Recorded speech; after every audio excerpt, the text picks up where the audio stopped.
নতুন একটি সকালে আপনাদের সকলকে জানাই আন্তরিক শুভেচ্ছা। বরাবরের মতো আমি রবি আছি আপনাদের সাথে। আজকের ভিডিওটি কোনো বিশেষ জায়গা নিয়ে নয়, কিন্তু তারপরেও আজকের ভিডিওটি আমার জন্য জীবনের শ্রেষ্ঠ একটি সময়। ভিডিওটি শুট করা হয়েছিল 2023 সালের ডিসেম্বরের শেষের দিকে। আপনাদের সকলেরই হয়তোবা খেয়াল আছে, ঢাকাতে সে সময় ডেঙ্গুর একটা ভয়ঙ্কর তাণ্ডব চলছিল। এই ট্র্যাজেডিকে পাশ কাটিয়ে এই সকালটি ছিল সত্যিকার অর্থে খুবই চমৎকার। যারা আমার মতো সকাল 5:30 থেকে 6টার ভিতর ঘুম থেকে ওঠেন, তারাই সাধারণত সকালের এই অপূর্ব দৃশ্য উপভোগ করতে পারেন। সকালের মিষ্টি রোদের সাথে মেঘ আর পাখিদের ছুটাছুটি, এ যেন এক প্রাণ জুড়ানো দৃশ্য। ভবনের সব থেকে চূড়ায় থাকার কারণে এ এলাকায় সূর্যের সাথে প্রথম মুলাকাত আমারই হয়। সকালের মিষ্টি রোদের সাথে দুরন্ত দক্ষিণা হাওয়া যে কোনো মানুষের হৃদয়কে পুরো চাঙ্গা করে তুলবে। ঢাকাকে অনেকেই নিষ্প্রাণ নগরী বলে, তার একটি অন্যতম কারণ বৃক্ষহীন শহর। কিন্তু আশ্চর্যজনক বিষয় হচ্ছে এটি, যারা ঢাকাকে বৃক্ষহীন নগরীতে রূপান্তরিত করেছে তারাই এটার নাম দিয়েছে নিষ্প্রাণ দূষিত শহর। কিন্তু আমার কাছে বিষয়টি মোটেও এরকম নয়। যে শহরের মাটিতে একটি পড়ে থাকা বিচি যত্ন ছাড়াই গাছ হয়ে বেরিয়ে আসে, সে শহর নিষ্প্রাণ কিভাবে হতে পারে? নিষ্প্রাণ আসলে এই শহর নয়, এ নগরীর মানুষ।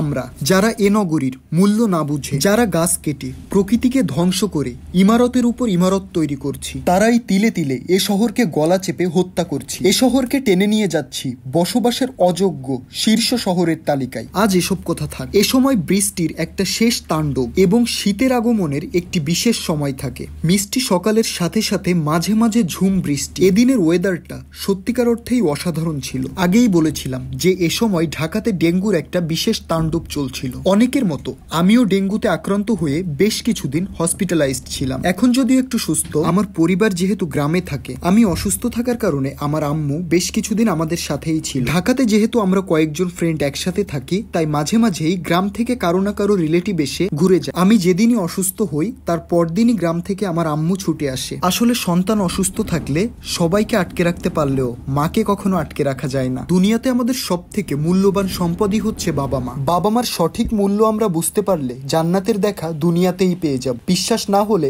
আপনি আপনার মায়ের হাসি মুখের দিকে তাকিয়ে দেখবেন। আসলে বেশ কিছুদিন হসপিটাল এবং বাসায় দৌড়াদৌড়িতে আমি নিজেও বুঝতে পারছিলাম আম্মু হয়তো বা একটু ক্লান্ত। আর আমি যেহেতু অনেকদিনই ঘরে আটকা ছিলাম, তাই একটু সুস্থ হতেই আম্মুকে বললাম যে বাইরে কোথাও থেকে ঘুরে আসি। উত্তরা দিয়াবাড়ি আমাদের বাসা থেকে বেশ কাছে হওয়ায় আমরা উত্তরা দিয়াবাড়িকেই সিলেক্ট করলাম। এই জায়গাটি আসলে একটু খোলামেলা, এখনো পর্যন্ত ঢাকার অন্য শহরগুলোর মতো কনক্রিটে চাপা পড়েনি। বিকেলে ঘোরাঘুরির জন্য এই জায়গাটি আমার কাছে প্রায়োরিটি লিস্টের সব থেকে প্রথমে থাকে। আগে যখন আমরা ঢাকা উত্তরাতে থাকতাম, তখন আমার মা আমার কাজিনকে নিয়ে প্রায় এখানে চলে আসতো।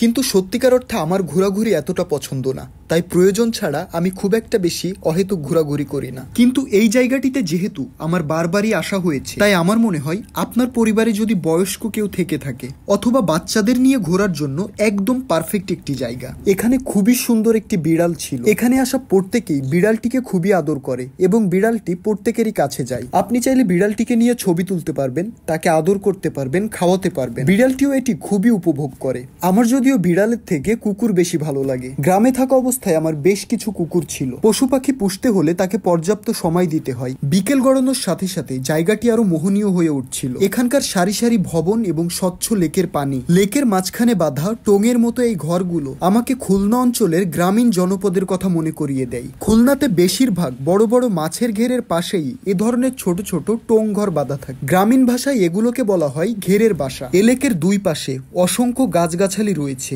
আপনি যদি এখানে পরিবার নিয়ে আসেন, আপনি চাইলে এখানে ফটোগ্রাফার দিয়ে নিজেদের ছবি তোলাতে পারবেন। এখানে বেশ কয়েকজন স্থানীয় ফটোগ্রাফার রয়েছে, যারা টাকার বিনিময়ে আপনাকে ছবি তুলে দিবে। যদিও বাংলাদেশের বিভিন্ন স্থানে এখন এ ধরনের ব্যবস্থা রয়েছে। এর ফলে আপনি চাইলে আপনার এই সুন্দর মুহূর্ত ফ্রেমবন্দি করে আজীবনের জন্য সংরক্ষণ করে রাখতে পারবেন। বেশ কিছুক্ষণ বৃষ্টি বন্ধ থাকার পরে আবার বৃষ্টি শুরু হয়েছে। আস্তে আস্তে সন্ধ্যাও নেমে এসেছে। কিছুক্ষণের মধ্যেই বৃষ্টিতে ভিজা লেক যেন আরো অপরূপ সৌন্দর্যে ধরা দিয়েছে। আজকের মতো ভিডিওটি এই পর্যন্ত। সবাই ভালো থাকবেন, সুস্থ থাকবেন, আমার জন্য দোয়া করবেন। আল্লাহ হাফেজ।